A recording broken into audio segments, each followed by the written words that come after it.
प्यारे दोस्तों नमस्कार, स्वागत है आप सभी का हमारे YouTube चैनल में। तो अभी हम स्टार्ट करने जा रहे हैं क्लास 7th मैथमेटिक्स का चैप्टर नंबर 4, जिसका नाम क्या है प्यारे बच्चों? तो इसका नाम है सिंपल इक्वेशंस। ठीक है, यानी कि इस चैप्टर में हम किसके बारे में पढ़ेंगे? तो यहाँ पर हम पढ़ने वाले हैं प्यारे दोस्तों इक्वेशंस के बारे में। ठीक है, अब क्योंकि ये हमारा लेक्चर नंबर 1 है, तो इस लेक्चर नंबर 1 में हम लोग क्या करने वाले हैं? तो यहाँ पर हम एक्सरसाइज 4.1 के क्वेश्चन को सॉल्व करने वाले हैं। ठीक है, तो सबसे पहले मैं क्या करूंगी ना, आपको ये इक्वेशन के बारे में बताऊंगी कि इक्वेशन किसको कहा जाता है, और फिर उसके बाद फाइनली हम लोग एक्सरसाइज को स्टार्ट कर देंगे। ठीक है, तो चलिए भाई शुरू करें। तो आइए समझते हैं प्यारे बच्चों इक्वेशन के बारे में। तो दोस्तों इक्वेशन क्या होता है, चलो आपको समझाती हूँ। जैसे कि इक्वेशन, तो इक्वेशन जो है ना प्यारे बच्चे, आप ऐसे समझिएगा, जैसे आप लोगों ने ये वाला साइन तो जरूर देखा ही होगा, इक्वल का साइन। इक्वल का साइन कैसा होता है भाई? ऐसा होता है। ठीक है, तो इक्वेशन में ना हम लोग इक्वल का साइन लगाते हैं, बराबर। जैसे देखिए मैंने यहाँ पे क्या किया प्यारे बच्चे, यहाँ पे ना ये इक्वल का साइन लगा दिया। ठीक है, अब होगा क्या, जैसे कि इक्वल का जो ये वाला साइड है इसको कहा जाता है दोस्तों लेफ्ट हैंड साइड। क्या कहते हैं हम लोग?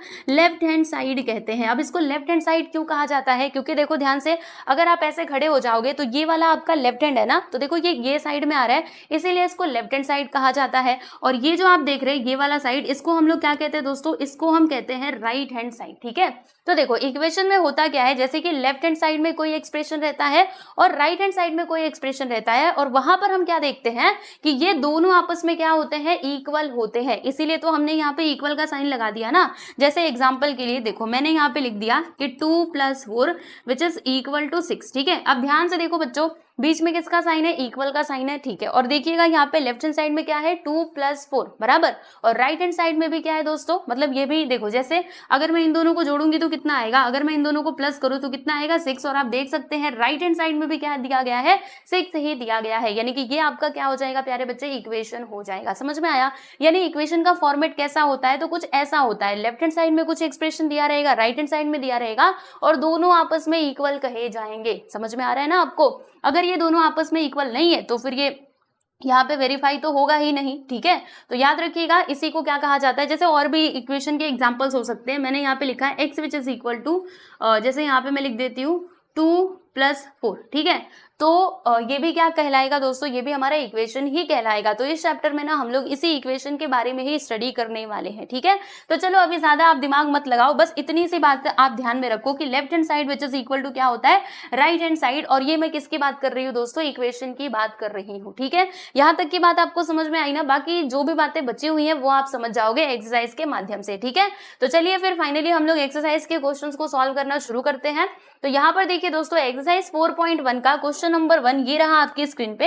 इसमें क्या लिखा हुआ है कि complete the last column of the table. यानी कि ये जो टेबल यहाँ पर दिया गया है आप देख सकते हैं, इसका ये जो लास्ट कॉलम है ना दोस्तों, इसको हमें मतलब कंप्लीट करना है। ठीक है, यहाँ पे फिल करना है कि यहाँ पर क्या आएगा वो बताना है। ठीक है, तो पहले तो आप ये टेबल को समझिएगा कि इसमें बातें क्या बताई जा रही हैं। तो देखो दोस्तों, यहाँ पे ये सीरियल नंबर दिया गया है 1 2 3 4 इस प्रकार से, और यहाँ पर क्या दिया है दोस्तों? यहाँ पे ना ये इक्वेशन दिया है। जैसे कि आप देख सकते हैं यहाँ पर क्या लिखा है कि x + 3 which is equal to 0। तो आप ध्यान से देखो, लेफ्ट हैंड साइड में एक एक्सप्रेशन है और राइट हैंड साइड में एक एक्सप्रेशन है, और बीच में किसका साइन है भाई? इक्वल का साइन है। यानी कि ये आपका इक्वेशन हो जाएगा। ठीक है, अब देखो दोस्तों, यहाँ पे ना ये वैल्यू भी दिया गया है। जैसे कि आप देख सकते हैं x which is equal to 3, यानी इन्होंने कहा है कि x का वैल्यू आप ले लो 3। ठीक है, समझ रहे हैं कि नहीं आप सभी लोग? यानी x का वैल्यू हमें क्या लेना है? 3 लेना है। ठीक है, तो अब आपको क्या बताना है यहाँ पे, देखिए ध्यान से, कि से whether the equation is satisfied और नॉट। मतलब आपको बताना है, जैसे देखो ये आपका इक्वेशन है। ठीक, पहला क्वेश्चन आप समझ लीजिए, फिर बाकी के क्वेश्चन आप खुद से भी सॉल्व कर पाओगे। बस इसी में आपको दिमाग लगाना है। देखो मैं आपको बताती हूँ, हमारा इक्वेशन क्या था, ध्यान से समझिए। यहाँ पे था दोस्तों x + 3 which is equal to 0, यही था ना आपका इक्वेशन, और वैल्यू क्या दिया था? x which is equal to 3। ठीक है, अब इन्होंने पूछा कि बताओ ये हमारे दिए गए इक्वेशन को सेटिस्फाई करता है कि नहीं। कौन? ये दिया गया वैल्यू, यानी x का वैल्यू 3 दिए गए इक्वेशन को सेटिस्फाई करेगा कि नहीं, ये आपको बताना है। ठीक है, अब ये सेटिस्फाई करने का मतलब क्या है भैया, इसको तो एक्सप्लेन करो। तो आओ मैं एक्सप्लेन करती हूँ। जैसे कि आप देख सकते हैं दोस्तों, ये है आपका लेफ्ट हैंड साइड। अब जैसे कि मैंने आपको पहले ही बता दिया था कि लेफ्ट हैंड साइड और राइट हैंड साइड इक्वेशन में दोनों के दोनों क्या होते हैं? बराबर होते हैं। अगर ऐसा आया, जैसे मान लो कि यहाँ पे लेफ्ट हैंड साइड और राइट हैंड साइड इक्वल नहीं आया, ठीक है, तो फिर हम क्या कहेंगे कि ये मतलब जो भी गिवन वैल्यू है वो इक्वेशन को सेटिस्फाई नहीं कर रहा है। ठीक है, तो देखिएगा लेफ्ट हैंड साइड आपका क्या है प्यारे बच्चे, x प्लस 3, ठीक है। तो अब यहाँ पर क्या कहा गया है, x का वैल्यू क्या लेने बोला गया है हमको 3, ठीक है। तो x की जगह पे ना हम लोग पुट करेंगे प्यारे बच्चे 3, ठीक है। फिर यहाँ पे 3 प्लस 3 करोगे तो आपको 6 मिल जाएगा, ठीक है, 6 मिल जाएगा। यानी कि लेफ्ट हैंड साइड में हमको क्या मिलता है, 6 मिलता है। और हमने यहाँ पर क्या देखा था भाई, हमने देखा था कि राइट हैंड साइड में तो 0 था। ओके देखो लेफ्ट हैंड साइड में जब हमने x का वैल्यू 3 लेकर के इसको सॉल्व किया तो हमें आंसर क्या मिला, 6 मिला, ठीक है। और राइट हैंड साइड में क्या दिया गया था, 0 दिया गया था। तो बताइए जरा क्या ये x का जो वैल्यू दिया गया है क्या ये इस इक्वेशन को सेटिस्फाई कर रहा है, तो आंसर होगा नहीं कर रहा है। क्योंकि देखो ये जो 6 है ना दोस्तों, ये हमारा राइट हैंड साइड के बराबर नहीं है, जो कि क्या था 0। अगर यहाँ पर 0 आ जाता तब तो हम कहते कि हाँ ये इक्वेशन को सेटिस्फाई कर रहा है, लेकिन यहाँ पे 0 आया है क्या, नहीं आया है। इसका मतलब क्या हुआ कि x which is equal to 3 जो है वो दिए गए इक्वेशन को सेटिस्फाई नहीं कर रहा है। अच्छा इस इक्वेशन को कौन सा वैल्यू सेटिस्फाई करेगा जानते हैं आप सभी लोग। देखो आओ मैं आपको थोड़ा और आगे लेकर के चलती हूँ। सपोज कीजिए कि मैंने कहा कि आप ना x का वैल्यू ले लो -3। मैंने आपसे क्या कहा बच्चे, मैंने आपसे कहा कि x का वैल्यू -3 ले लीजिए। तो ठीक है हमने कहा ओके जी ले लेते हैं। तो यहाँ पे हमने लिखा प्यारे बच्चे x लेफ्ट हैंड साइड, तो क्या दिया है x प्लस 3 बराबर। तो x का वैल्यू अभी हमें -3 लेना है, यानी कि x की जगह पे हम लोग -3 रखेंगे, फिर यहाँ पे +3। तो देखो ध्यान से -3 + 3 आंसर कितना आएगा बच्चे, 0 आएगा, क्योंकि 3 में से 3 गया तो 0, ठीक है। तो देखो हमारा राइट हैंड साइड में भी क्या था बच्चे, 0 ही था, और लेफ्ट हैंड साइड में भी क्या था, 0 ही आया है। इसका मतलब क्या हुआ कि x which is equal to -3 जो है वो दिए गए इक्वेशन को सेटिस्फाई करता है। समझ में आ रहा है। तो ऐसे करके आपको चेकआउट करना पड़ेगा हर एक इक्वेशन में, ठीक। तो चलो अब बता दो ये दिए गए इक्वेशन को सेटिस्फाई कर रहा है कि नहीं, तो आंसर होगा नहीं कर रहा। अगर करेगा तो यस लिखना है, नहीं करेगा तो नो लिखना है। तो बताओ यहाँ पे आप क्या लिखेंगे, जी हाँ बिल्कुल सही, यहाँ पे आपको लिख देना है भाई नो। क्या लिखना है दोस्तों बताइए जरा, हाँ यहाँ पे लिख दीजिएगा नो, ठीक। समझ में आ गया ना अच्छे से, ओके चलो आगे बढ़ते हैं। नेक्स्ट जो आपका इक्वेशन है प्यारे बच्चे वो यहाँ पे दिया गया है कि x plus 3 which is equal to 0। अब देखो भैया इन्होंने यहाँ पे क्या दे दिया, वही हमारा सेम इक्वेशन ही है, x plus 3 which is equal to 0। और यहाँ पर देखिएगा x का वैल्यू इन्होंने क्या दिया है दोस्तों 0, यानी हमें क्या करना है, अब x का वैल्यू यहाँ पे 0 पुट करके देखना है। क्या पुट करोगे, x का वैल्यू 0, ठीक है।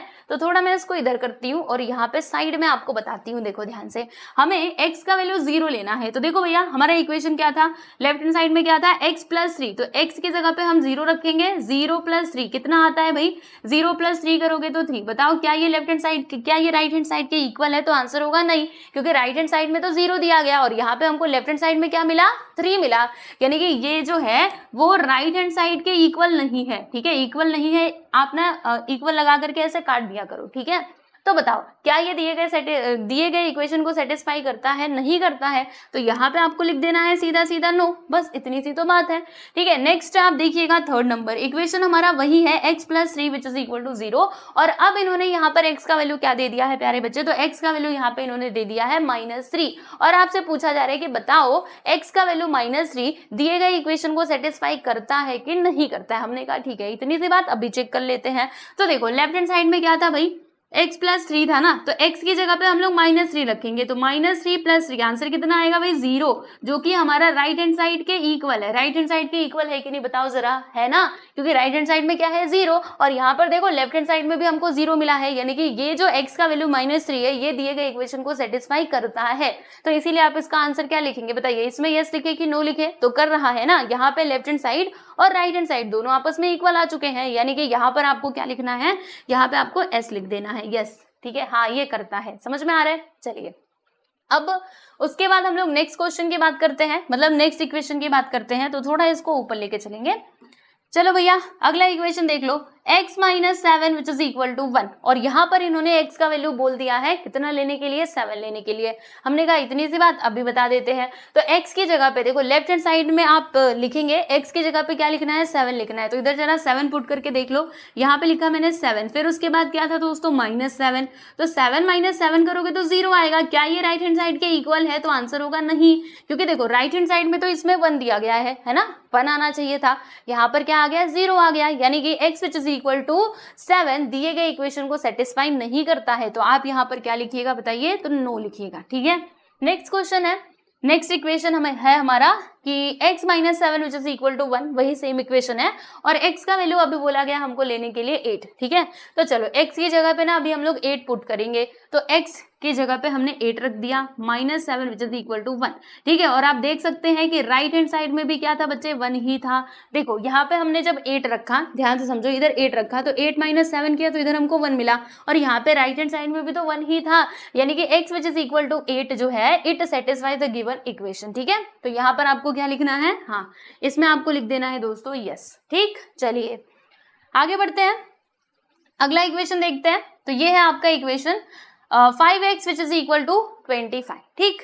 अब इसमें कहा जा रहा है कि आप ना x का वैल्यू ले लो 0, बताओ x का वैल्यू 0 दिए गए इक्वेशन को सेटिस्फाई करेगा कि नहीं करेगा। तो मैंने आपको क्या बताया था, लेफ्ट हैंड साइड ले लेना। तो लेफ्ट हैंड साइड में क्या है आप देख सकते हैं 5x, ठीक है। क्या है बच्चे, 5x है ना, 5x। तो बताओ x का वैल्यू हमें क्या ले लेना है, 0। तो 5 इंटू 0 करोगे तो बच्चों क्या आ जाएगा, बच्चों 0 आ जाएगा, ठीक है। अब देखो यहाँ पे राइट हैंड साइड में क्या था 25, और लेफ्ट हैंड साइड में हमको क्या मिला है 0। इसका मतलब क्या हुआ, इसका मतलब ये हुआ कि ये तो राइट हैंड साइड के इक्वल नहीं है, it is not equal to right hand side. So therefore x which is equal to 0 not satisfy the given equation। इसलिए आप यहाँ पे क्या लिखेंगे प्यारे बच्चे, बताइए जरा। तो आप लिख देंगे नो, बस इतनी सी तो बात है।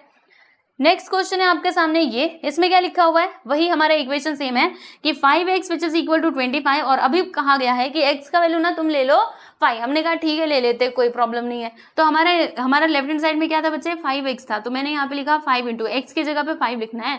तो 5 इंटू 5 करोगे तो 25 which is equal to right hand side, है ना। देखो राइट हैंड साइड में भी क्या था आपका 25 ही था, और लेफ्ट हैंड साइड में भी हमको 25 मिला, कब, जब हमने x का वैल्यू 5 लिया तब, ठीक है। यानी कि x which is equal to 5 जो है it satisfy the given equation, ठीक है। तो यहाँ पे हम लिख देंगे प्यारे बच्चे यस, क्या लिखोगे, हाँ बिल्कुल, क्या लिखना है, यस लिखना है, ठीक। आगे बढ़ते हैं, आओ भैया आगे बढ़े। नेक्स्ट क्वेश्चन मतलब अगला जो है आपका इक्वेशन वही है कि 5x which is equal to 25। अब हमें कहा गया है कि x का वैल्यू ना तुम ले लो -5। हमने कहा ठीक है ले लेते, कोई प्रॉब्लम नहीं है।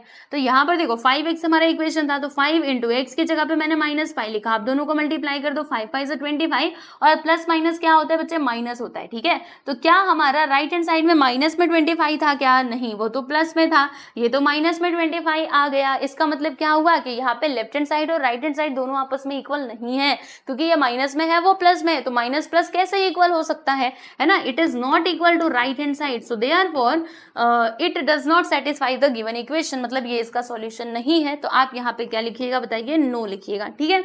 नेक्स्ट इक्वेशन आपके स्क्रीन पर ये रहा, इसमें क्या दिया गया है कि m/3 which is equal to 2, and m का वैल्यू आपको यहाँ पर ले लेना है भाई -6 लेना है। अच्छा -6 लेना है, कोई बात नहीं है।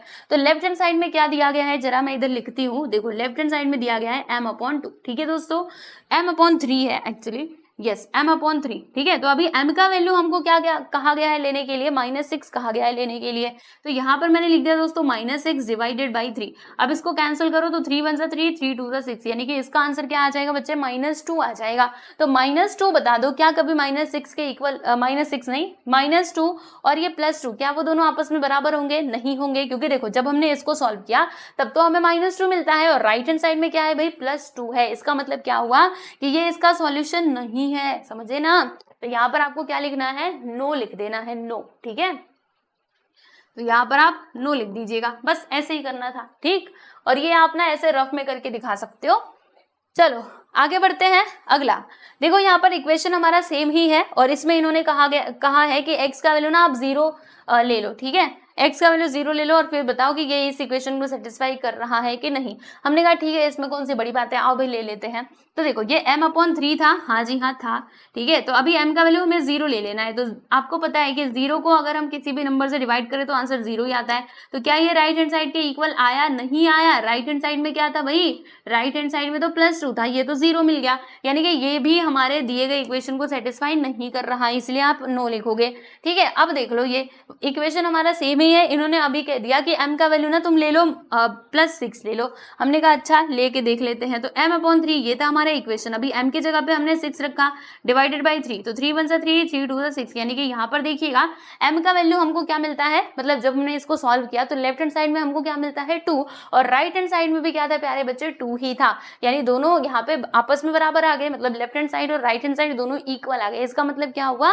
कि ये m which is equal to 6 it satisfies the given equation, मतलब ये इस गिवन इक्वेशन को सेटिस्फाई कर रहा है, ठीक है। तो इसलिए आप यहाँ पे क्या लिखिएगा, s लिखिएगा, ठीक है, यस लिखना है आपको। और ये लीजिए यहाँ पर हमने क्वेश्चन नंबर 1 जो है ना दोस्तों, ये यहाँ पर कंप्लीट कर लिया, जो कि बहुत इजी था, है ना। तो यहाँ से आप लोगों को इक्वेशन की एक समझ बनी होगी कि इक्वेशन में क्या होता है, कैसे होता है, पता चला ना, लेफ्ट हैंड साइड और राइट हैंड साइड इक्वल होते हैं, समझे। चलो आगे चले, अब हम बात करते हैं दोस्तों क्वेश्चन नंबर 2 की।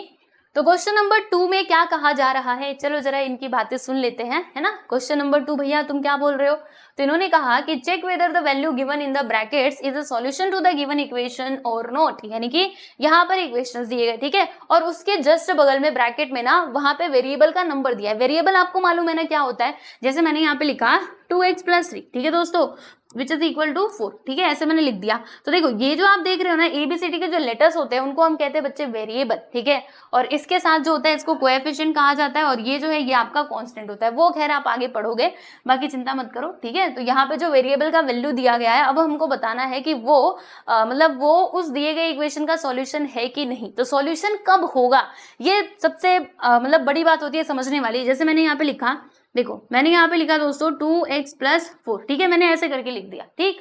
अब मैंने यहाँ पे एक वैल्यू दिया x which is equal to 2, और मैं आपसे पूछ रही हूँ कि बताओ x which is equal to 2 इस दिए गए इक्वेशन का सॉल्यूशन है कि नहीं। तो क्या करूंगी मैं, देखो लेफ्ट हैंड साइड ले लूंगी, और लेफ्ट हैंड साइड में ना ये x का वैल्यू 2 पुट करके देखूंगी। तो जब मैंने 2 का वैल्यू इधर पुट किया तो 2 2 जा मुझे क्या मिलता है, 4 मिलता है। और मैंने क्या देखा था कि राइट हैंड साइड में भी क्या था दोस्तों, 4 ही था, यानी कि यहाँ पे लेफ्ट हैंड साइड और राइट हैंड साइड दोनों आपस में इक्वल आ गए। इसका मतलब क्या हुआ कि x which is equal to 2 जो है वो दिए गए इक्वेशन का सॉल्यूशन है। और अगर ऐसा नहीं आया रहता, जैसे मान लो ये हमारा लेफ्ट हैंड साइड के इक्वल नहीं आता, तो हम क्या कहते हैं कि ये हमारे दिए गए इक्वेशन का सॉल्यूशन नहीं है, ठीक है।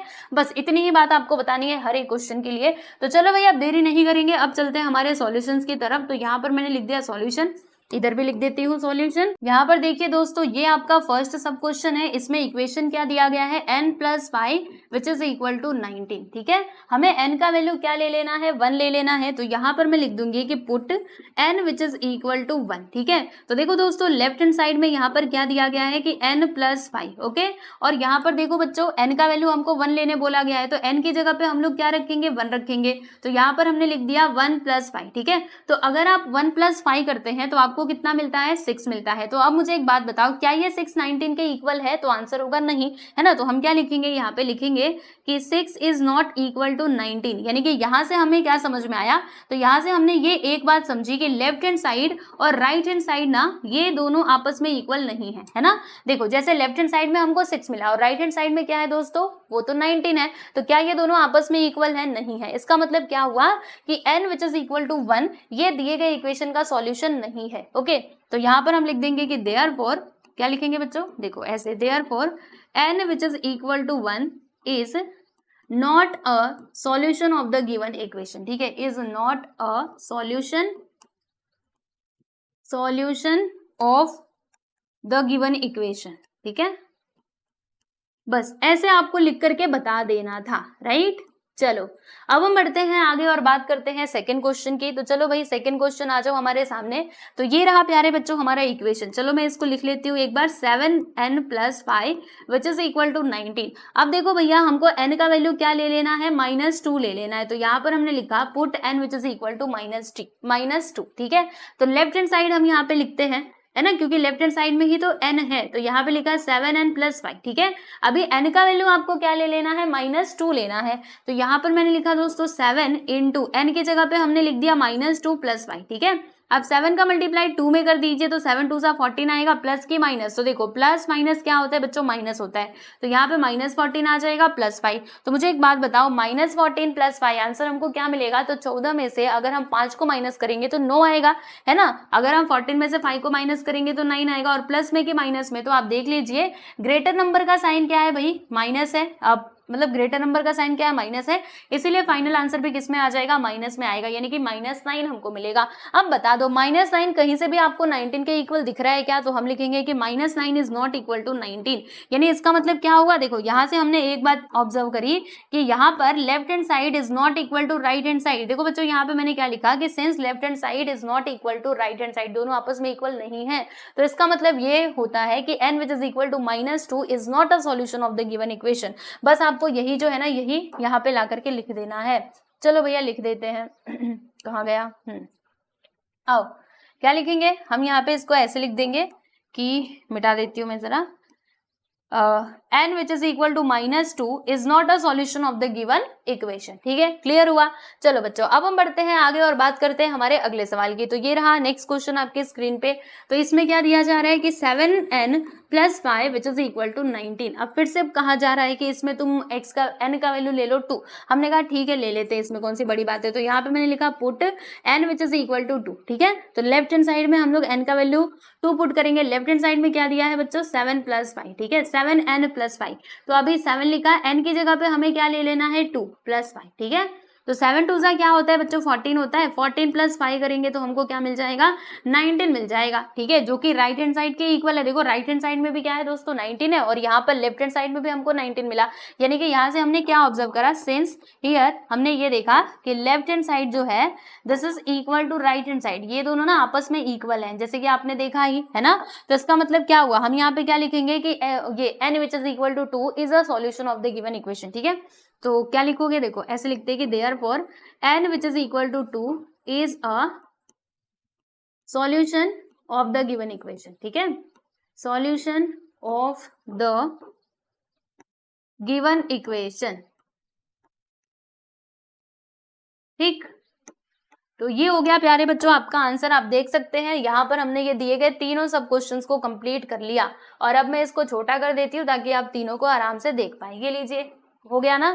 अब चलते हैं आगे और बात करते हैं हमारे अगले सवालों की। तो ये लीजिए यहाँ पर 3 और क्वेश्चंस दिए गए, ये क्वेश्चन नंबर 2 का ही चल रहा है। इसमें टोटल 6 क्वेश्चंस दिए गए थे, 3 हमने कर लिए और अभी बारी है चौथे की। तो आप भैया चौथा वाला देख लेते हैं। तो यहाँ पे हम लिख देते हैं बच्चों सॉल्यूशन। ठीक है, तो क्वेश्चन क्या है उसको लिखें, यानी कि इक्वेशन हमारा क्या है 4p - 3 which is equal to 30। ठीक है, जिसमें क्या बोला गया है कि p का वैल्यू ना तुम 1 ले लो। हमने कहा ठीक है भाई ले लेंगे, इसमें क्या है। तो यहाँ पर मैंने लिखा put p which is equal to 1। ठीक है, तो लेफ्ट हैंड साइड हम लिख देंगे प्यारे बच्चे, लेफ्ट हैंड साइड में क्या दिया है 4p - 3, तो p की जगह पे आप लोग क्या रखेंगे बताइए 1 रखेंगे, -3, तो 4 1 सा 4, 4 - 3 करने पे हमको क्या मिलता है भाई 1 मिलता है ना। अगर हम 4 - 3 करेंगे तो हमको 1 मिलेगा, सिंपल सी तो बात है ना। तो इसीलिए यहाँ पर देखो 4 - 3 विच इज इक्वल टू 1। अब बताओ क्या 1 कहीं से भी आपको 13 के इक्वल दिख रहा है, नहीं दिख रहा है, यानी हम क्या लिखेंगे कि 1 is not equal to 13। Okay, तो सिंस हमने यहाँ पे ये ऑब्जर्व किया कि left hand side is not equal to right hand side, जैसे कि आपने इसमें देखा भी लेफ्ट हैंड साइड में तो 1 दिया था और राइट हैंड साइड में -13 दिया था। इसका मतलब यही हुआ कि it is not the given solution, मतलब it is not the solution of the given equation. तो यहाँ पे हम क्या लिखेंगे therefore n which is equal to n नहीं, यहाँ पे p था, p which is equal to 1 is not a solution of the given equation। ठीक है, of the given equation। ठीक, समझ में आ गया। चलिए आगे चलते हैं और बात करते हैं हमारे नेक्स्ट क्वेश्चन की। तो ये रहा दोस्तों अगला सवाल आपके स्क्रीन पर। इसको थोड़ा मैंने सोचा कलर चेंज करूं, चलो कोई बात नहीं रहने दो। यहाँ पर हम लिख देते हैं बच्चों सॉल्यूशन और इधर भी लिख देते हैं सॉल्यूशन। ठीक है, चलिए अब ध्यान दीजिए आप सभी लोग। चलिए हम यहाँ पे लिखते हैं इक्वेशन को। तो इक्वेशन हमारा क्या है भैया 4p - 3 which is equal to 13। इसमें क्या बोला गया है कि तुम ना p का वैल्यू ले लो -4। हमने कहा ठीक है ले लेते हैं, put p which is equal to -4। ठीक है, तो लेफ्ट हैंड साइड में हम लोग p का वैल्यू ना क्या पुट करेंगे -4 पुट करेंगे। तो लेफ्ट हैंड साइड में क्या दिया है 4p - 3, तो p का वैल्यू हम -4 लेना है भाई। तो चलो देखो यहाँ पे लिखेंगे 4 इंटू p की जगह पे -4। ठीक। और यहाँ पे -3, 4 4 सा क्या होता है 16 होता है, प्लस में आएगा कि माइनस में, तो प्लस माइनस माइनस होता है, ये हमने पहले ही देख लिया था, इसीलिए यहाँ पर -16 आएगा और यहाँ पे आ गया दोस्तों -3, ठीक है। तो -16 और -3 आपको मालूम है ना, जब दो नंबर्स का साइन सेम होता है तो हमें क्या करना होता है, उनको प्लस करना होता है, ठीक है। और साइन किसका आएगा, तो देखो दोनों भी माइनस में, इसीलिए माइनस का साइन आएगा, यानी कि यहाँ पर तो -19 आ जाएगा। अब बता दो -19 क्या 13 के इक्वल है, नहीं बाबा इक्वल नहीं है। तो यहाँ से हमने क्या ऑब्जर्व किया, हमने ये ऑब्जर्व किया कि left hand side is not equal to right hand side. इसका मतलब यही हुआ कि p which is equal to -4 is not a solution of the given equation, ठीक है। तो यहाँ पे आप लिखिएगा कि therefore p which is equal to -4 is not a solution of the given equation, ठीक है, of the given equation। तो ये लो भाई, हमने ये भी कंप्लीट कर लिया। और अब हम बात करते हैं हमारे लास्ट क्वेश्चन की, यानी जो क्वेश्चन नंबर 2 का जो लास्ट सब क्वेश्चन है, इसको हम देख लेते हैं। तो हमारा इक्वेशन क्या है, 4p - 3 which is equal to 13। इसमें कहा गया है कि तुम ना p का वैल्यू ले लो 0। हमने कहा ठीक है भैया ले लेते हैं 0, इसमें क्या है। तो लेफ्ट हैंड साइड में क्या दिया गया था, 4p - 3, ठीक है। तो यहाँ पर मैंने लिखा बच्चे 4 इंटू p का वैल्यू हमें क्या ले लेना है 0, तो यहाँ पे लिखा 4 इंटू 0 -3, ठीक है। तो 4 इंटू 0 करोगे तो आपको क्या मिलेगा, आपको मालूम है ना, किसका भी मल्टीप्लाई आप 0 में कर लो, आंसर तो 0 ही आना है। तो 4 0 यहाँ पर हमको मिल जाएगा भैया 0, तो 0 - 3 करोगे तो -3 आएगा। क्या -3 13 के इक्वल है, नहीं है, तो हम लिखेंगे -3 इज नॉट इक्वल टू 13। इसका मतलब यही हुआ कि यहाँ पर यही पूरा आपको लेकर के आ जाना है, इसको लिख देना है। देखो यही पूरा उठा करके लिख दीजिएगा।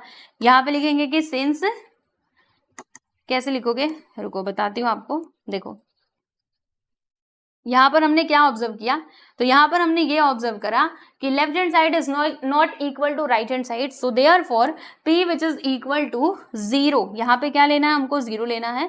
p which is equal to 0 is not the solution of the given equation, ये गिवन इक्वेशन का सॉल्यूशन नहीं है, ठीक है।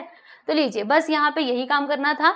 तो यहाँ पर हमने फाइनली ये जो हमारा क्वेश्चन नंबर 2 था दोस्तों, इसको कंप्लीट कर लिया, आप देख सकते हैं। चलिए अब हम बात करते हैं हमारे अगले सवाल यानी कि क्वेश्चन नंबर 3 की। तो क्वेश्चन नंबर 3 में क्या बताया जा रहा है कि solve the following equation by trial and error method, यानी कि आपको क्या करना है दोस्तों, यहाँ पर ये जो दोनों इक्वेशंस दिए गए हैं इनको सॉल्व करना है। और कैसे सॉल्व करना है, तो trial and error method. Trial and error method का क्या मतलब होता है, जैसे हम लोग एग्जाम में तुक्का मारते हैं ना, कि एक क्वेश्चन दिया है, हम देखते हैं, देखो ये क्वेश्चन मान लो, ये एक क्वेश्चन दिया, ठीक है, उसमें मान लीजिए कि 1 2 मतलब ऐसे 2 और 3 ऑप्शंस दिए गए। अब सही आंसर हमको मालूम नहीं, तो हम ऐसे तुक्का लगा लेते हैं, ठीक है, कि या तो 1 ठीक होगा, 2 ठीक होगा, ऐसे करके। तो समझ लो यहाँ पे ये तुक्का मारने वाला ही क्वेश्चन है, यानी आपको रैंडमली कोई भी वैल्यू लेना है और पुट करना है ये इक्वेशन के अंदर, ठीक है।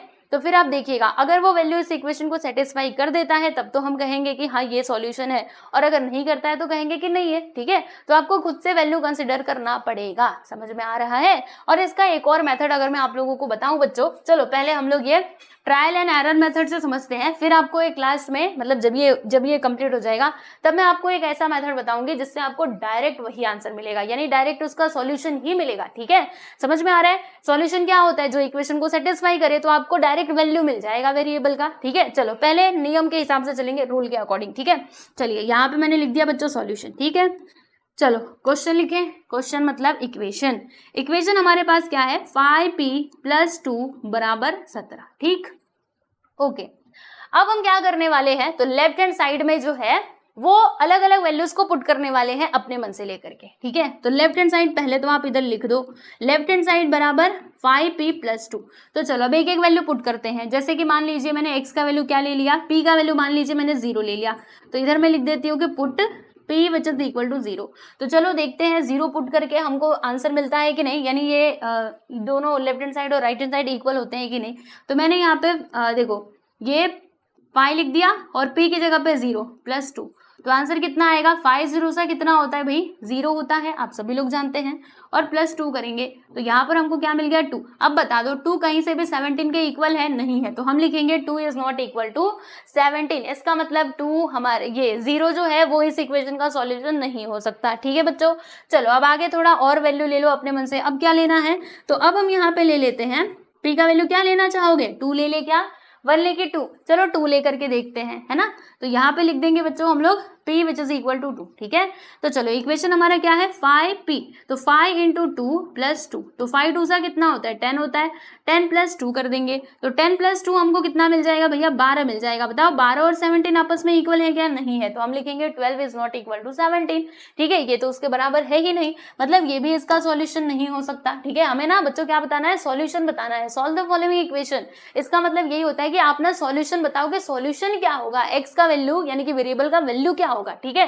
तो अब देखो बच्चों, अब हम लोग क्या ले लेते हैं, अब हम यहाँ पे p का वैल्यू 3 लेकर के चेक कर लेते हैं।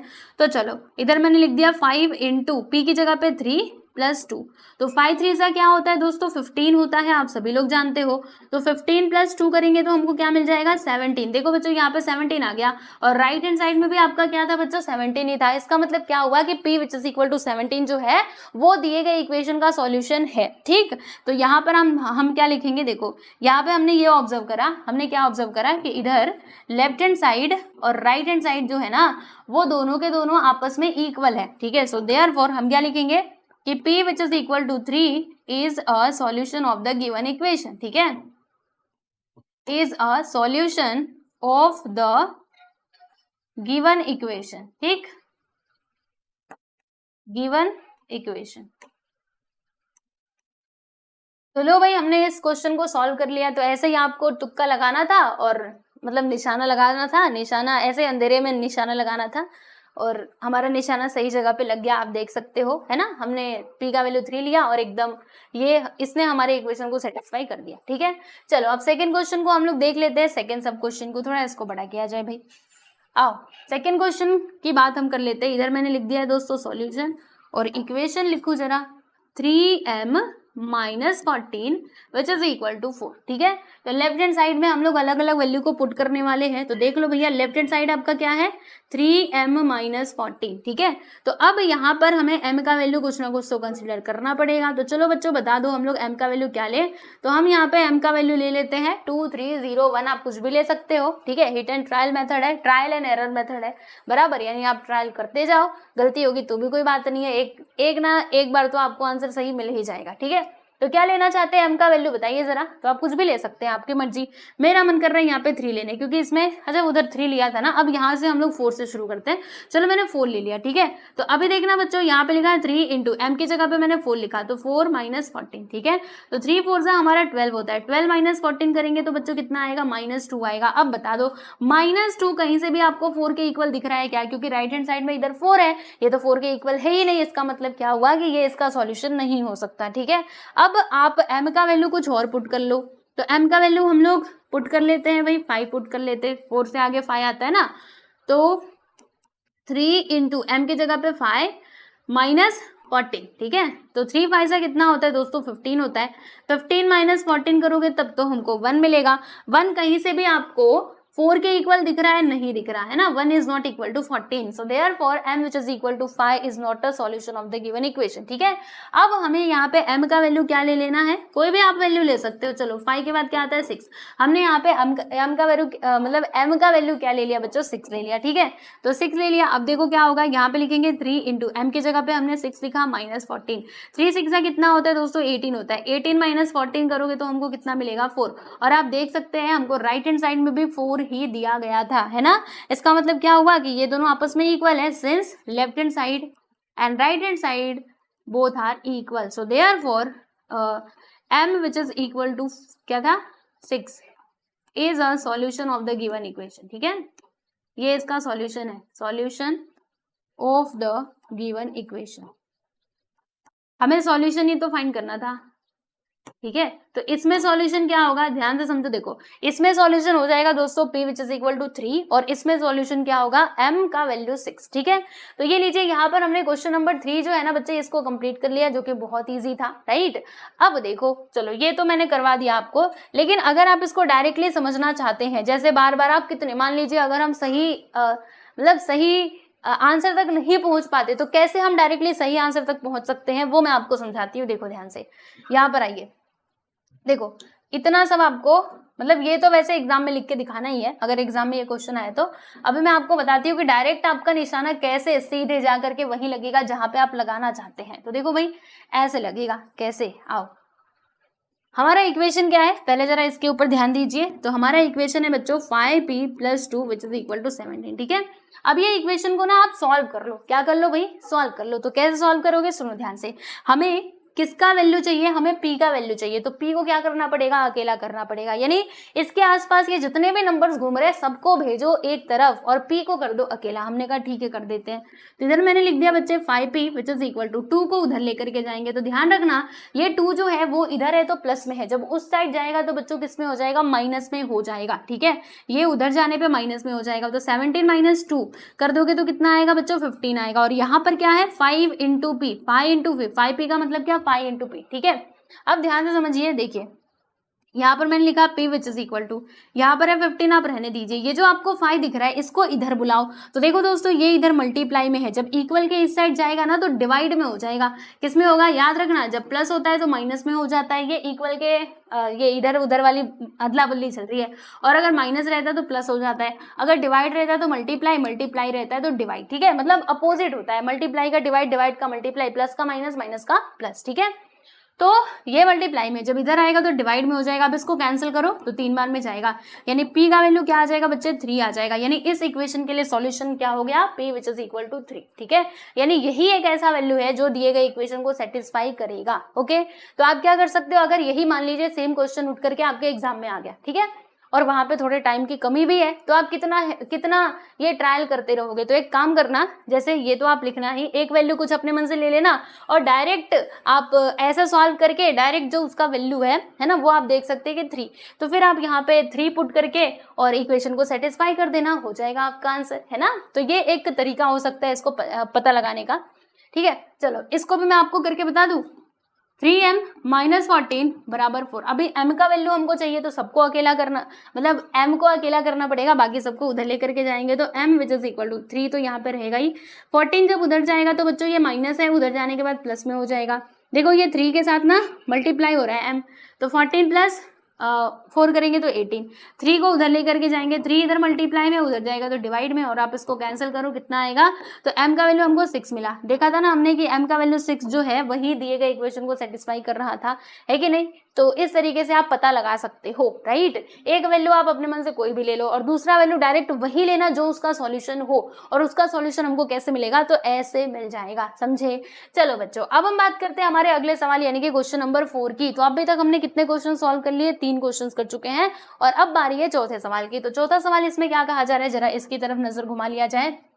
इसमें कह रहे हैं कि right equation for the following statement, यानी कि यहाँ पर ये जो स्टेटमेंट दिए गए हैं बच्चों इन्हें आपको समझना है और उसके बाद आपको क्या करना है, इसका इक्वेशन बनाना है, ठीक। चलो हम बना लेंगे, बहुत इजी है, बस आपको इसे अच्छे से समझना है, बस इतना सा काम कर लेना, ठीक। बाकी सब आप मुझ पे छोड़ दो। लिख दिया मैंने सॉल्यूशन, इधर भी लिख देती हूँ, सॉल्यूशन लिख दो, आंसर लिख दो, आपकी मर्जी। चलो आंसर लिख देते हैं, ठीक, इसका आंसर और इसका आंसर भाई। तो देखो बच्चों पहले पढ़ो, है ना, कुछ देखो मत। देखो यहाँ पे क्या लिखा है, the sum of the numbers x and 4 is 9। पहले आप इसका एक एक का मतलब समझो। देखो दोस्तों यहाँ पे ये जो सम है, सम का मतलब क्या होता है, प्लस, ठीक है। द सम ऑफ नंबर्स, कौन कौन से नंबर्स है, एक तो हमारा x है और दूसरा है 4, यानी कि x और 4 का हमको क्या कर देना है, सम कर देना है। फिर यहाँ पे क्या लिखा है, इज का मतलब क्या होता है भाई, इक्वल होता है। इज यानी क्या होता है, इक्वल, इज 9, ठीक है। यानी आप इसको कैसे लिखोगे, सम बोला गया है यानी कि प्लस का साइन, और दो नंबर्स का सम है, तो वो दो नंबर्स कौन कौन से हैं, x और 4। तो यहाँ पे मैंने लिख दिया बच्चों x + 4, ठीक है। इसका मतलब इज इक्वल टू 9, यानी कि x + 4 इज इक्वल टू क्या होगा, 9, मतलब 9 होगा, ठीक है। तो ये था इसका मतलब जो मैंने आपको यहाँ पर समझाया, ठीक। हाँ, ये इक्वेशन बनाने में बच्चों को बहुत प्रॉब्लम होती है, तो इसीलिए अच्छे से समझो ताकि आगे आपको परेशानी ना हो, ठीक है। बहुत इजी था, सम मतलब प्लस, दो नंबर से x + 4 कर देंगे, और इज यानी इसका आंसर क्या आता है, जब हम इन दोनों को प्लस करते हैं ना तो हमको मिलता है 9, तो वही मैंने यहाँ पे 9 लिख दिया है। आगे चलते हैं, यहाँ पे देखो क्या लिखा है, समझिएगा। देखिए 2 subtracted from y is 8। अब सुनो ध्यान से, सब्ट्रैक्टेड का मतलब क्या होता है, माइनस करना, ठीक। तो हम किस में से किसको माइनस कर रहे हैं, इसके ऊपर आप ध्यान दीजिएगा। यहाँ पे लिखा है कि 2 सब्ट्रैक्टेड फ्रॉम, फ्रॉम मतलब किस में से, फ्रॉम y, यानी कि इसका इक्वेशन कुछ ऐसा बनेगा, ये y में से हम किसको माइनस कर रहे हैं भाई, 2 को, है ना। वही तो है कि 2 सब्ट्रैक्टेड फ्रॉम y, यानी y में से 2 को माइनस करते हैं, तो इज यानी कि आंसर हमको कितना मिलता है, 8 मिलता है, ठीक है। इज यानी क्या होता है, इक्वल का साइन, तो y minus 2 which is equal to 8। लो भैया बना दिया, खत्म, है ना, इजी था। चलो आगे चलते हैं, अगला सवाल, मतलब इसी में का है नेक्स्ट क्वेश्चन आपके स्क्रीन पर। तो इसमें क्या बोल रहे हैं, आओ बताती हूँ। यहाँ पे लिख देंगे बच्चे आंसर,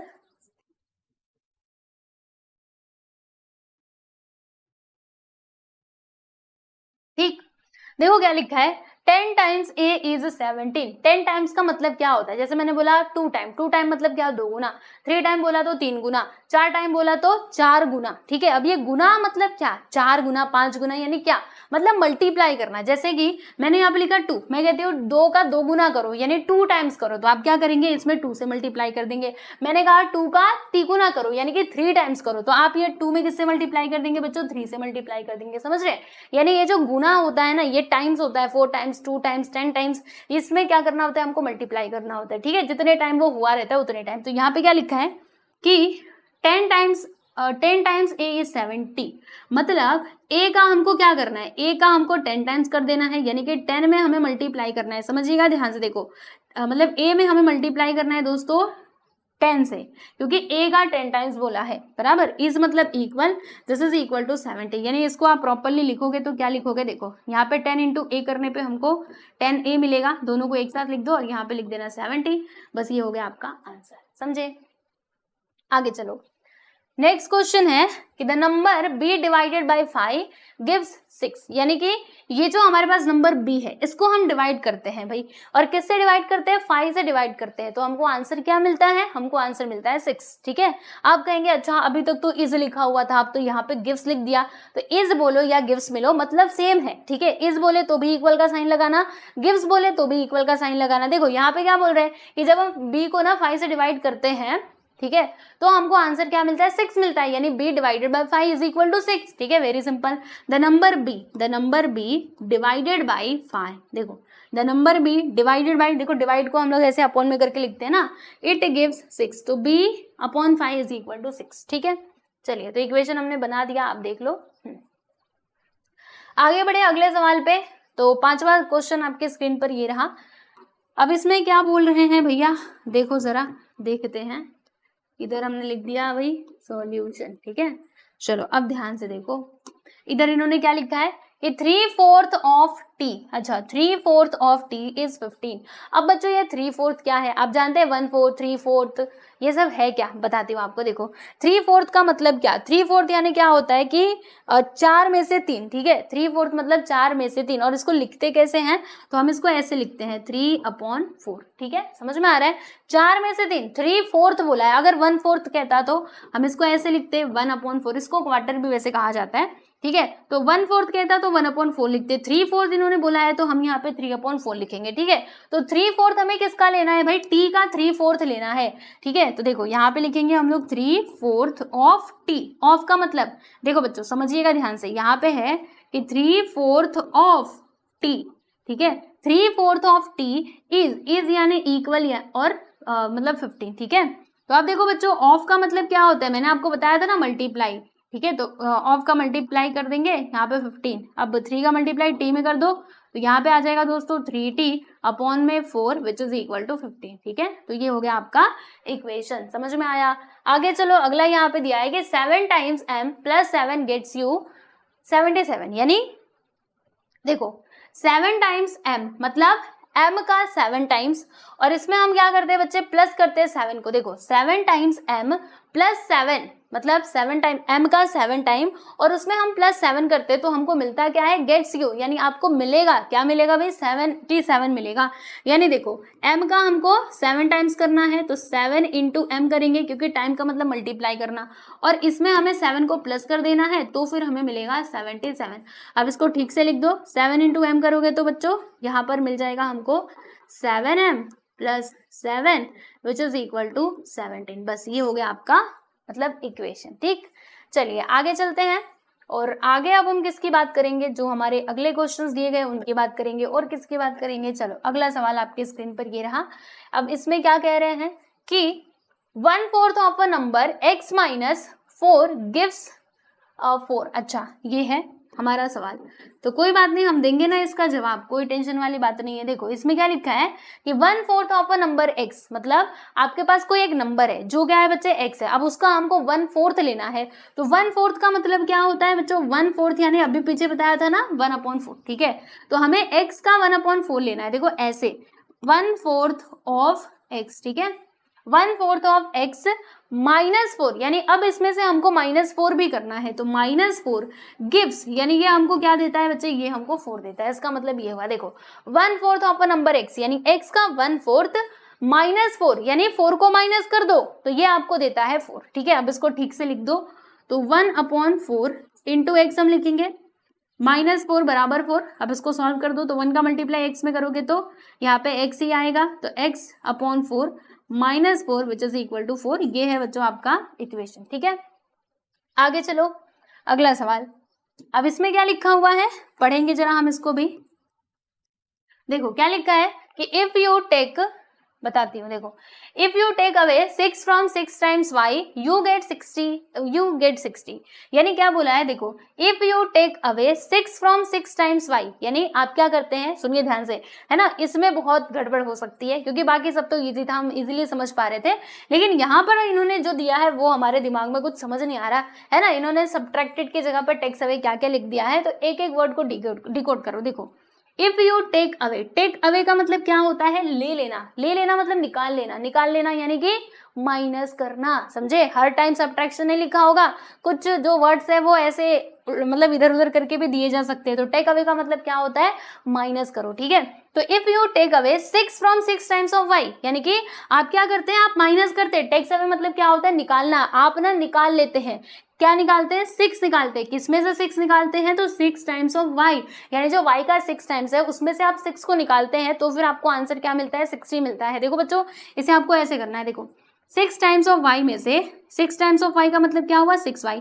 अब इसमें से आप ना टेक अवे का मतलब क्या हुआ, माइनस करना। तो जब आप इतना करते हो ना तो आपको आंसर कितना मिलता है, 60 मिलता है। बस ये था इसका मतलब, समझे। हाँ, तो ये था।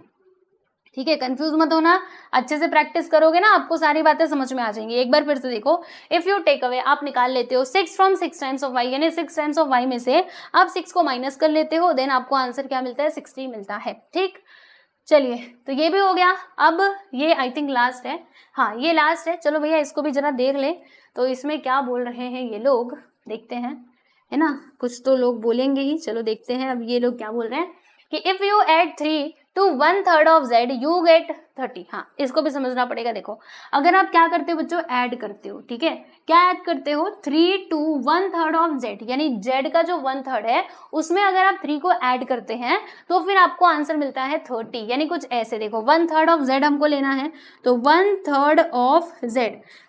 अब इसमें हम क्या करते हैं बच्चों, इसमें हम ये 3 को ऐड करते हैं तो फिर हमको क्या मिलता है, ये 30 के इक्वल आ जाता है। किसके इक्वल आता है प्यारे बच्चे, ये 30 के इक्वल आता है। ठीक, समझ में आया। If you add 3 to 1/3 of z, z का जो 1/3 है उसमें हम 3 को प्लस करेंगे, देन यू गेट 30। ठीक है, तो कैसे लिखोगे भैया बता दो, तो 1/3 ऑफ का मतलब multiply z plus 3 which is equal to 30। तो z का मल्टीप्लाई 1 में करेंगे तो यहाँ पे z आ जाएगा, अपॉन में 3 plus 3 which is equal to 30, और ये हो गया बच्चों आपका इक्वेशन। ठीक, क्लियर हुआ। चलो, तो यहाँ पर हमने फाइनली क्वेश्चन नंबर 4 भी कंप्लीट कर लिया, और अब बारी है दोस्तों हमारे 5th क्वेश्चन की। तो 5वां सवाल आपके स्क्रीन पर ये रहा। इसमें क्या बोला जा रहा है, right the following equation in statement form. लीजिए, अभी पिछले वाले में क्या दिया था, मतलब पिछले इसके जस्ट पीछे जो क्वेश्चन था उसमें मतलब स्टेटमेंट के फॉर्म में क्वेश्चन दिया गया था, हमें क्या करना था, वो स्टेटमेंट को पढ़ना था और फिर इक्वेशन फॉर्म करना था। अब इन्होंने यहाँ पे इक्वेशन दिया है और आपसे कह रहे हैं कि इसको ना स्टेटमेंट फॉर्म में लिखो, यानी उस वो पिछले वाले क्वेश्चन का ये जस्ट अपोजिट है। अब ये इक्वेशन दिया गया है, स्टेटमेंट आपसे पूछा जा रहा है। चलो कोई प्रॉब्लम नहीं है, हम बना लेंगे।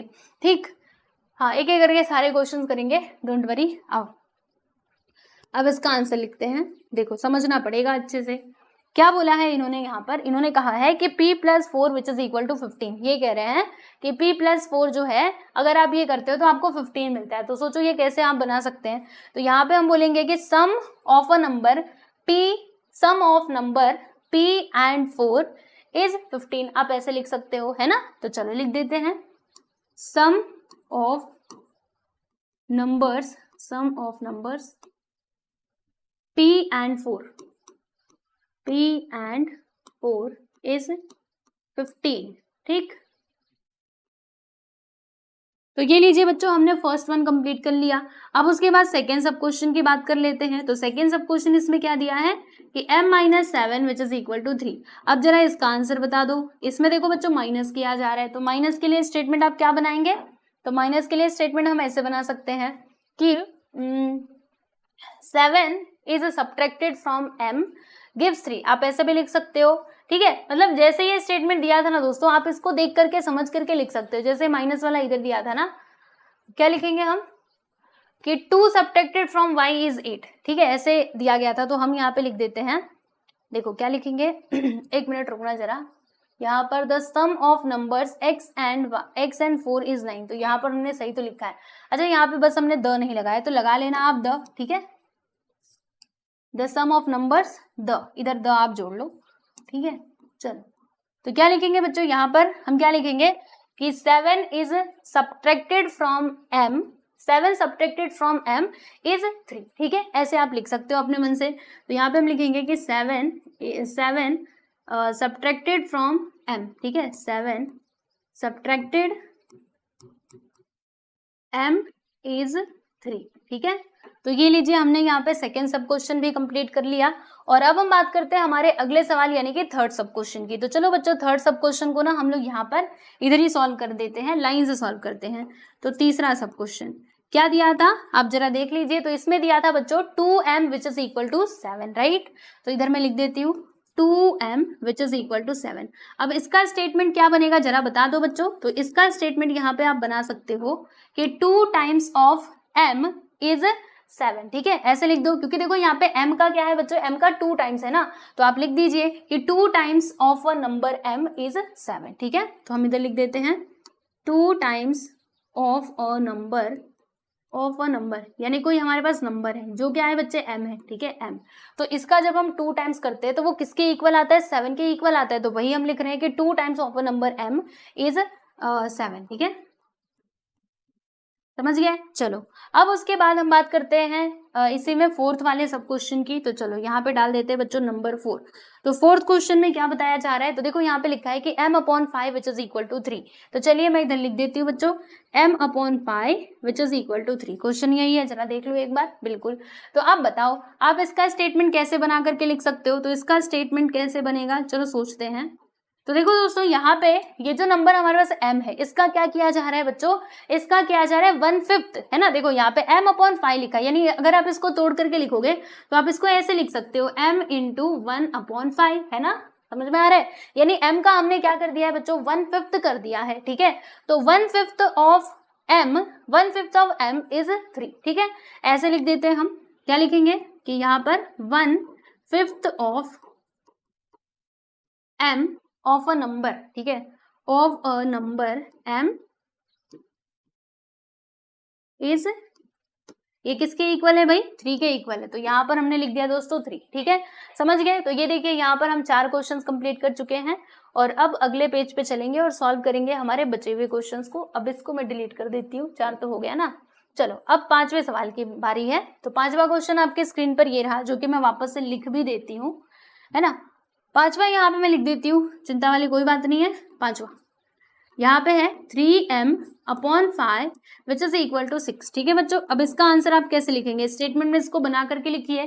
तो हम क्या कह सकते हैं, देखो यहाँ पर m का क्या हो रहा है दोस्तों, 3/5 नहीं, ऐसे नहीं, क्या बोलेंगे हम इसको बोल सकते हैं जैसे यहाँ पे m का, अच्छा रुको मुझे ना जरा इधर से देखने दो कि यहाँ पे उन्होंने कैसे लिखा था, 3/4, हाँ, इसको हम क्या बोलेंगे बच्चों, 3/5 हम बोल सकते हैं। क्या बोल सकते हैं दोस्तों, 3/5 बोल सकते हैं, क्योंकि 3/5 दिया है ना। देखो अगर ये 3/5 दिया है तो आप इसको क्या कहेंगे दोस्तों, आप इसको 3/5 कहेंगे, ठीक है, 3/5 कहेंगे। अगर यहाँ पे 4 होता तो आप क्या कहते हैं, इसको 3/4 कहते हैं। ठीक है, अगर यहाँ पे 6 होता तो 3/6 कहते हैं, इस तरीके से। तो हम यहाँ पे क्या कर रहे हैं, देखो ये जो हमारे पास नंबर m है इसका हमने 3/5 कर दिया। क्या कर दिया बच्चों, 3/5 कर दिया।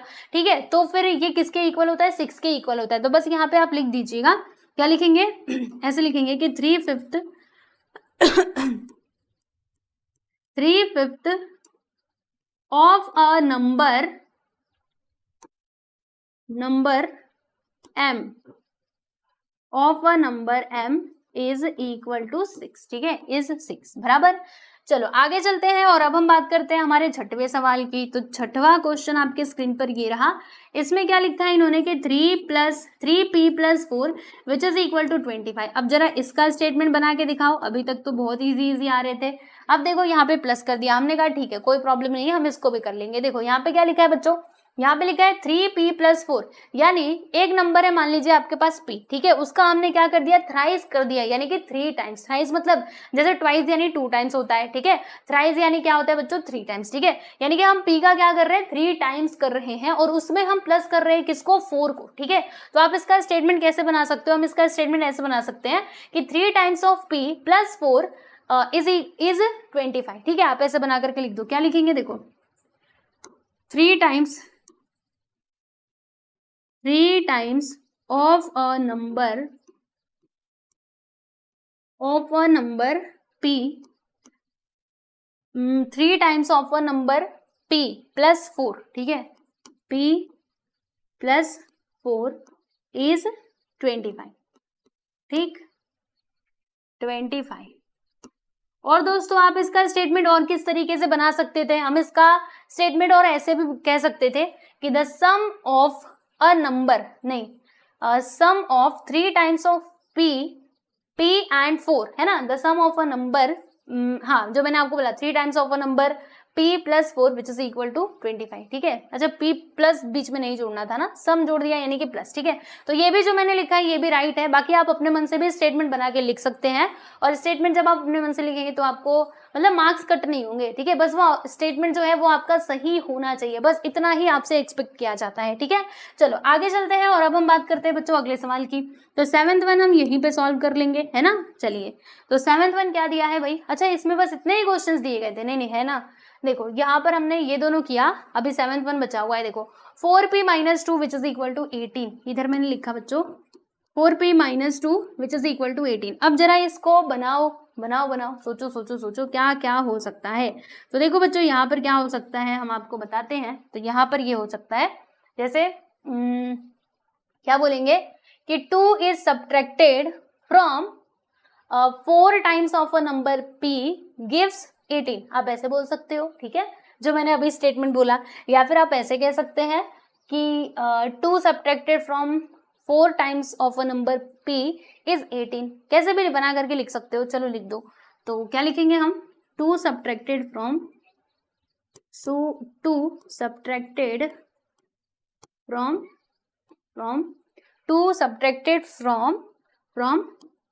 4 टाइम्स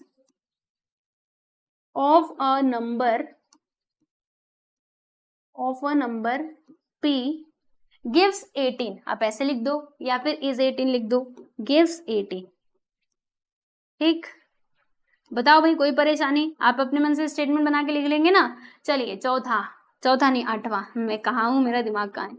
चलो ये 8वां इसमें क्या दिया है कि p/2 + 2 which is equal to 8। ठीक है, p/2 + 2 p/2 + 2 which is equal to 18 था, आई थिंक 8 था, हाँ यहाँ पे 8 था। चलो बच्चों अब जरा इधर ध्यान दे लो, यहाँ पर हो क्या रहा है, तो हमने p का क्या कर दिया दोस्तों, हाफ कर दिया। देखो अगर आप इसको लिखना चाहोगे p/2 को, तो आप ऐसे लिखोगे कि p × 1/2, यानी p का हमने क्या कर दिया बच्चे, हाफ कर दिया। ठीक है, तो हम कहेंगे कि half of a number p + 2 is 8, आप ऐसे लिख सकते हो, है ना। तो चलिए इसका आंसर हम लिखते हैं, यस 1/2 का मतलब क्या होता है, हाफ, मालूम है ना। चलो तो क्या लिखेंगे हम, देखो यहाँ पे हम लिखेंगे कि हाफ ऑफ p, देखो half of a number p, half of a number p p+2, ठीक है, p फिर उसके बाद +2 इज इक्वल टू इज 8। ये लीजिए हमने ये कर दिया, ठीक है। और आप किस तरीके से इसका आंसर लिख सकते थे, हम ये स्टेटमेंट ऐसे भी लिख सकते थे कि the sum of a number, the sum of half of a number p and 2 is 8, या फिर गिव्स 8, आप ऐसे भी लिख सकते हो, ठीक है दोस्तों। तो ये आपकी मर्जी है कि आप स्टेटमेंट कैसे बनाना चाहते हैं, वो आप अपने अकॉर्डिंग देख लीजिएगा, ठीक है। तो यहाँ पर 5वां सवाल जो है बच्चों वो आपका फाइनली कंप्लीट होता है। इधर हमने 4 क्वेश्चंस किए और इधर बचे हुए 4 क्वेश्चंस को सॉल्व कर लिए, ठीक है। तो क्वेश्चन नंबर 5 यहाँ पे हो चुका है समाप्त। और अब फाइनली हम पहुंच चुके हैं बच्चों हमारे लास्ट क्वेश्चन पे, ठीक है। लास्ट क्वेश्चन में क्या दिया गया है जरा देखते हैं। तो क्वेश्चन नंबर 6 में कहा जा रहा है कि setup an equation in the following cases. जैसे यहाँ पर ना बच्चों अभी कुछ केसेस दिए गए हैं, तो इन केसेस के लिए हमें क्या करना है, यहाँ पे इक्वेशन को फॉर्म करना है, ठीक है। तो चलो बड़े ध्यान से इसको पढ़ना है, एक एक चीज को समझना है और फिर इसका आंसर तो आप बता ही लोगे, जो कि बहुत ईजी है। देखो इसमें क्या लिखा है बच्चों, ध्यान से समझो कि इरफान सेज दैट, इरफान क्या कहता है, सुनिए, he has 7 marbles more than 5 times of the marbles Parmeet has। यानी इरफान कहता है कि सुनो सुनो सुनो, सब लोग ध्यान से सुनो, मेरे पास पता है कितने मार्बल्स है। वो मार्बल अपने छुपा के बैठा हुआ है और कह रहा है कि सुनो मेरे पास कितने मार्बल्स है मैं बताता हूँ।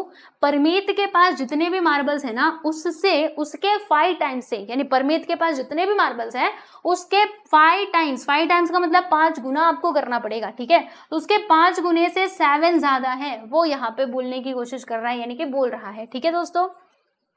नहीं समझ में आया ना आपको, ये मैं अच्छे समझाती हूँ, मुझे मालूम है कि थोड़े परेशानी होगी आपको, अभी ये सब कुछ आपके लिए नया नया है। तो सुनो ध्यान से, लिखा है इसमें, इरफान कहता है कि he has 7 marbles more than, more than का मतलब क्या होता है बच्चे, ज्यादा, मोर यानी क्या होता है ज्यादा, ठीक है।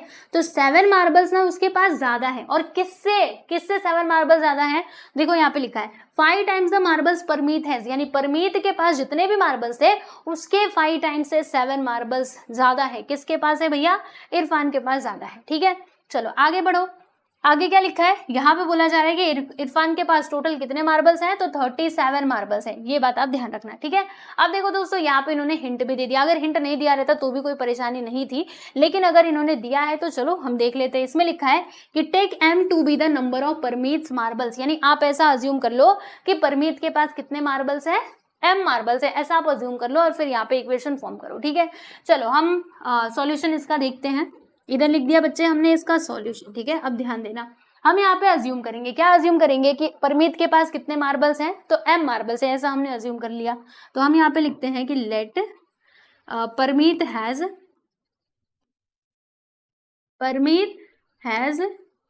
कितने मार्बल्स, M मार्बल्स, ठीक है बच्चों। ये हमने यहाँ पे क्या कर लिया बच्चों, अज्यूम कर लिया, ठीक है।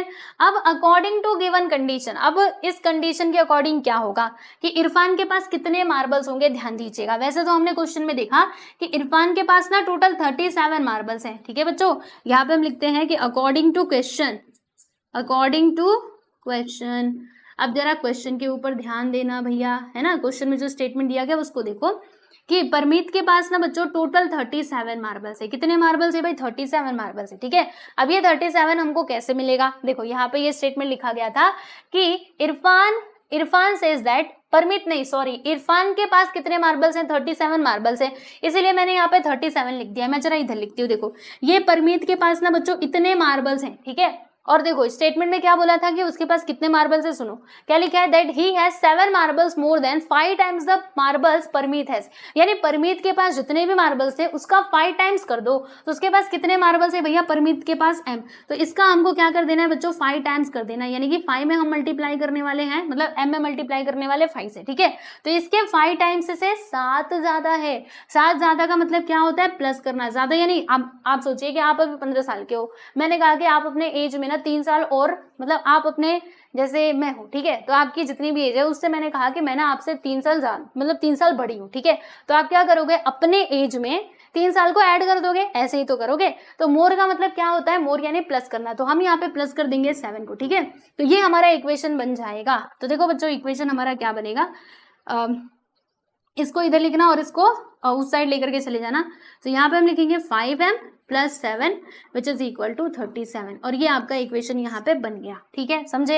एक बार फिर से मैं बता रही हूँ, देखो परमीत के पास हमने मान लिया कि m मार्बल्स है।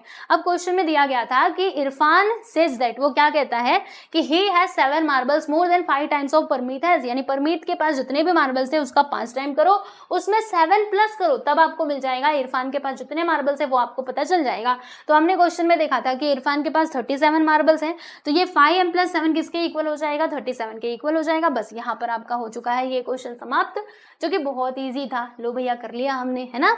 चलिए आगे चलते हैं सेकंड सेकंड क्वेश्चन में क्या बोला जा रहा है कि लक्ष्मी, अच्छा, Lakshmi father is 49 years old, मतलब जो लक्ष्मी के पिताजी हैं बच्चों वो हैं 49 साल के। कितने, 49, यानी 50 में एक कम। ठीक है, रहने दो। He is 4 years older than 3 times of Lakshmi age, मतलब जो उसके पिताजी है ना बच्चों वो उससे कितने बड़े हैं वो बताया जा रहा है। तो 4 years older than 3 times of Lakshmi age, यानी लक्ष्मी का जितना भी एज है उसके 3 टाइम्स से वो कितना ज्यादा है, तो 4 साल ज्यादा है, समझे। हाँ, तो अब देखो, अब हमको स्टेटमेंट मतलब दिया गया है, अब इक्वेशन फॉर्म करना है और इसमें कहा गया है कि लक्ष्मी के एज को ना तुम y ईयर्स ले लो। हमने कहा ठीक है ले लेते हैं, कोई परेशानी नहीं है, हम ले लेते हैं अभी। देखो यहाँ पे आप लिख दीजिएगा बच्चों सॉल्यूशन और बस अब आगे बढ़ो। देखो हम यहाँ पे मान लेंगे कि let the age of Lakshmi, the age of Lakshmi be y years. ठीक है, y ईयर्स, ये हमने यहाँ पर अज्यूम कर लिया कि लक्ष्मी का एज कितना है भाई, y ईयर्स है। ठीक है, अब अकॉर्डिंग टू क्वेश्चन, अब क्वेश्चन में जो बात दी गई है उसके हिसाब से हम इक्वेशन फॉर्म करेंगे। तो अकॉर्डिंग टू क्वेश्चन, क्वेश्चन भैया तुम क्या बोल रहे हो, क्वेश्चन ने कहा मैं कुछ बोल रहा हूँ, सुनो क्या कहते हैं। देखो लक्ष्मी के जो पिताजी है ना बच्चों वो है 49 ईयर्स के, तो लक्ष्मी के पिताजी हैं 49 साल के। ओके, तो अब ये 49 किसके इक्वल होगा, देखो यहाँ पे बताया जा रहा है कि ही is 4 years older then, older मतलब क्या होता है, ज्यादा, मतलब ज्यादा यानी क्या, प्लस करना। ठीक है, तो हम ये 4 को प्लस करेंगे, किसमें प्लस करेंगे, लक्ष्मी के एज के 3 टाइम्स में, यानी लक्ष्मी का एज क्या है बच्चों, y है, तो इसका हम लोग 3 टाइम्स कर देंगे, यानी 3 इंटू वाई, और इसमें हम लोग 4 साल को जोड़ देंगे और हमारा इक्वेशन जो है वो बन जाएगा। यानी कि हम यहाँ पे लिखेंगे 3y plus 4 which is equal to 49, और ये लीजिए भैया इक्वेशन हमने बना लिया, जो कि बहुत इजी था, बस हमने इसको ऐसे घुमा के लिख दिया, बाकी और कुछ नहीं। ठीक है, चलिए नेक्स्ट क्वेश्चन देखते हैं, तीसरा सवाल। तीसरे में क्या कहा जा रहा है, टीचर ने कहा, टीचर क्या कहती है कि class the teacher tells the class that the highest marks obtain by a student in her class is twice the lowest marks plus 7, the highest score is 87, take the lowest score to be an। अच्छा चलो देखो teacher क्या कहती है, teacher आती है, अब teacher ने मतलब बच्चों ने पूछा टीचर बताओ कि सबसे हाईएस्ट मार्क्स जो है वो कितना आया है, ऐसा बच्चों ने पूछा। अब आपको मालूम ही है कि पहले मार्क्स नहीं बताए जाते, तो टीचर ने डायरेक्टली तो मार्क्स नहीं बताया, लेकिन उन्होंने ना एक हिंट दिया। ठीक है, वो हिंट देती हैं और कहती हैं कि बच्चे सुनो मैं तुमको एक हिंट दे रही हूँ, इससे जरा पता लगाओ कि हाईएस्ट मार्क्स कितना है।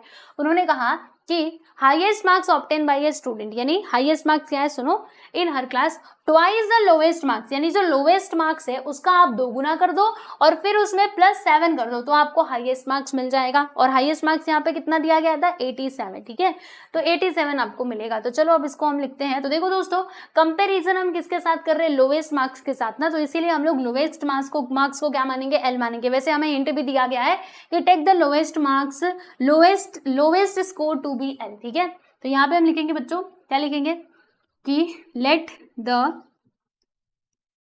लोवेस्ट मार्क्स बी, स्कोर लिख दो, मार्क्स लिख दो चलेगा। ठीक है, लोवेस्ट मार्क्स बी एल। ठीक है, ये हमने यहाँ पे अज्यूम कर लिया। अब अकॉर्डिंग टू क्वेश्चन, क्वेश्चन के अकॉर्डिंग देखो क्या आएगा यहाँ पे, अकॉर्डिंग टू क्वेश्चन, क्वेश्चन भैया क्या कह रहे हैं सुनो, क्वेश्चन भैया की बात सुनो। तो यहाँ पर हो क्या रहा है, देखो हाईएस्ट स्कोर कितना था बच्चों, 87 था, बराबर। हाईएस्ट स्कोर कितना था, 87। अब ये 87 किसके इक्वल होगा, सुनिएगा ध्यान से। इसमें इन्होंने कहा कि highest marks obtain by a student in her class, यानी वो टीचर की क्लास में देखो ट्वाइस द लोवेस्ट मार्क्स, यानी लोवेस्ट मार्क्स का हमको क्या करना है बच्चों, ट्वाइस कर देना है। लोवेस्ट मार्क्स इसमें क्या है एल, तो इसका हम कर देंगे बच्चों 2 गुना, और इसमें प्लस करना है, किसको प्लस करना है बच्चे, 7 को प्लस करना है, यानी कि 2l + 7 ये किसके इक्वल हो जाएगा, 87 के इक्वल हो जाएगा, क्योंकि हाईएस्ट मार्क्स क्या है हमारा 87 ही तो है। तो 2l + 7 करेंगे तो हमको 87 मिलेगा, और इस तरीके से हमारा ये जो इक्वेशन है वो फॉर्म हो चुका है।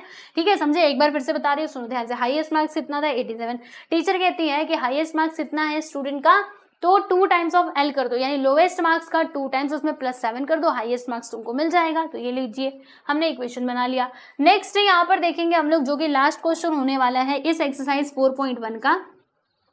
तो इसमें इन्होंने क्या बोला है बच्चों, जरा इनकी बातें हम सुनते हैं।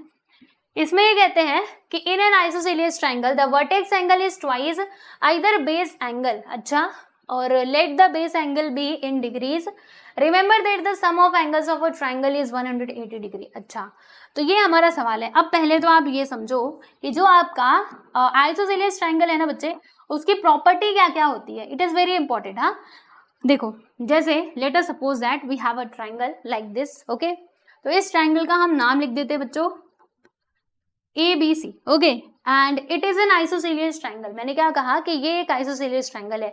अब अगर ये आइसोसेलियस ट्रायंगल है तो आइसोसेलियस ट्रायंगल के बारे में आप क्या जानते हैं दोस्तों, देखो याद रखना, आइसोसेलियस ट्रायंगल में ना 2 साइड्स इक्वल होते हैं। जैसे ट्रायंगल में 3 साइड्स हम देख रहे हैं, तो इसके 2 साइड्स क्या होंगे, आपस में इक्वल हो जाएंगे, तभी तो इसको आइसोसेलियस ट्रायंगल कहा गया है। अगर तीनों साइड्स इक्वल होते हैं तब तो वो इक्विलेटरल ट्रायंगल होता है, वो अलग होता है। अभी मैं आइसोसेलियस ट्रायंगल की बात कर रही हूँ जिसमें 2 साइड्स बराबर होते हैं। तो हमने यहाँ पे मान लिया कि AB और ये जो AC है ना भैया, ये दोनों आपस में क्या है, इक्वल है। ठीक है, अब एक और प्रॉपर्टी आपको पता होनी चाहिए, किसकी प्रॉपर्टी, यही आइसोसेलियस ट्रायंगल की।